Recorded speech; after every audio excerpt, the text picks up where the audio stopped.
December 27ರಂದು ರಾಜಧಾನಿಯಲ್ಲಿ ಕಡ್ಡಾಯವಾಗಿ ಕನ್ನಡ ನಾಮಫಲಕ ಅಳವಡಿಸಲು ಹಮ್ಮಿಕೊಂಡ ಚಳವಳಿಯಲ್ಲಿ ಕರ್ನಾಟಕ ರಕ್ಷಣಾ ವೇದಿಕೆ ರಾಜ್ಯಾಧ್ಯಕ್ಷ ಟಿ.ಎ. ನಾರಾಯಣಗೌಡ ಹಾಗೂ ಹಲವು ಜಿಲ್ಲೆಯ ಅಧ್ಯಕ್ಷ ಮತ್ತು ತಾಲೂಕು ಅಧ್ಯಕ್ಷ ಹಾಗೂ ಅನೇಕ ಕರ್ನಾಟಕ ರಕ್ಷಣಾ ವೇದಿಕೆ ಸೇನಾನಿಗಳನ್ನು ಪೊಲೀಸ್ ಇಲಾಖೆ ಬಂಧಿಸಿದ ಹಿನ್ನೆಲೆಯಲ್ಲಿ ಇಂದು ಯಾದಗಿರಿ ಜಿಲ್ಲೆಯ ಹುಣಸಗಿ ಪಟ್ಟಣದ ಬಸವೇಶ್ವರ ವೃತ್ತದಲ್ಲಿ ಕರ್ನಾಟಕ ರಕ್ಷಣಾ ವೇದಿಕೆ ಹುಣಸಗಿ ತಾಲೂಕು ಘಟಕದ ವತಿಯಿಂದ ಪ್ರತಿಭಟನೆ ಮಾಡಿ ಸರ್ಕಾರದ ವಿರುದ್ಧ ಕರವೇ ಪದಾಧಿಕಾರಿಗಳು ತಮ್ಮ ಆಕ್ರೋಶವನ್ನು ಹೊರಹಾಕಿದರು. ಈ ಪ್ರತಿಭಟನೆಯನ್ನು ತಾಲೂಕು ಅಧ್ಯಕ್ಷರಾದ ಶಿವಲಿಂಗಪಟ್ಟಣ ಶೆಟ್ಟಿ ನೇತೃತ್ವದಲ್ಲಿ ಹಮ್ಮಿಕೊಳ್ಳಲಾಗಿತ್ತು.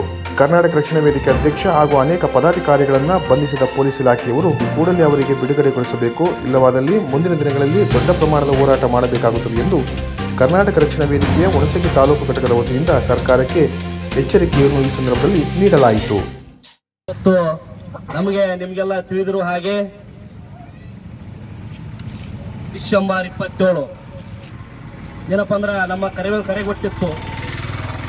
ಎಲ್ಲ ಅಂಗಡಿ ಮುಗ್ಗಟ್ಟುಗಳಲ್ಲಿ ಏನಪ್ಪ ಅಂದ್ರೆ ನಾಮಫಲಕಗಳನ್ನು ಕನ್ನಡದಲ್ಲಿ ಹಾಕ್ಬೇಕಂತೇಳಿ ಅದರ ಸಲುವಾಗಿ ನಾವು 27ನೇ ತಾರೀಕು ನಮ್ಮ ನೆಚ್ಚಿನ ನಾಯಕರಾದಂತಹ ಟಿ.ಎ. ನಾರಾಯಣಗೌಡರು ಏನಪ್ಪ ಅಂದ್ರೆ ಒಂದು ಪ್ರತಿಭಟನೆ ಹಮ್ಮಿಕೊಂಡಿದ್ದೀವಿ. ಅದು ಶಾಂತ ರೀತಿಯಾದ ಪ್ರತಿಭಟನೆ. ನಾವು ಕೆಂಪೇಗೌಡ ವಿಮಾನ ನಿಲ್ದಾಣದಿಂದ ಅಲ್ಲಿ ಮೆರವಣಿಗೆ ಕಬ್ಬನ್ ಪಾರ್ಕ್ ವರೆಗಿತ್ತು.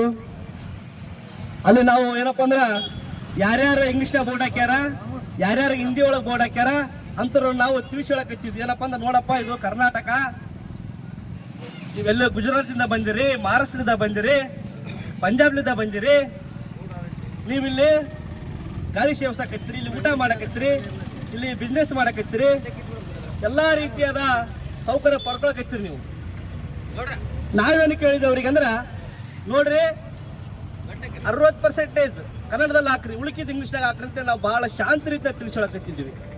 ಆದರೆ ಯಾಕೋ ಗೊತ್ತಿಲ್ಲ, ನಮ್ಮ ಸರ್ಕಾರ ಹಾಗೂ ಪೊಲೀಸ್ ಇಲಾಖೆ ಏನಪ್ಪ ಅಂದ್ರೆ ನಮ್ಮ ನಾರಾಯಣಗೌಡರನ್ನು ಬಂಧಿಸಿದ್ರು.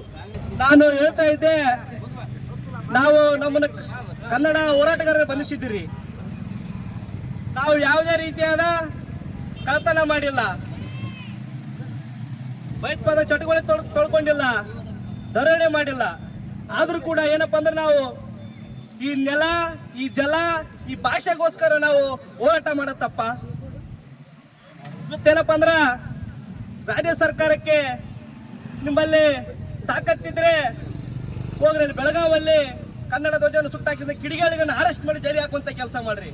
ಆದ್ರೆ ನೀವೇನು ಮಾಡಕತ್ತೀರಂದ್ರ ಇವತ್ತು ನಮ್ಮ ನಾರಾಯಣಗೌಡರು ಅವ್ರು ಹೇಳ್ತಾ ಮನೆಗೆ ಹೋರಾಟ ಮಾಡಕತ್ತಿಲ್ಲ, ಕರ್ನಾಟಕದ ಜನರಿಗೋಸ್ಕರ 7 ಕೋಟಿ ಕನ್ನಡಿಗರ ಸಲುವಾಗಿ ಏನಪ್ಪಾ ಅಂದ್ರ ಈ ಕನ್ನಡದ ನೆಲ ಜಲ ಭಾಷೆಗೋಸ್ಕರ ಹೋರಾಟ ಮಾಡಿದ್ರೆ ಅಂತವ್ರನ್ನ ನೀವು ಜೈಲಿಗೆ ಹಾಕುವಂತ ಕೆಲಸ ಮಾಡ್ತೀರಿ.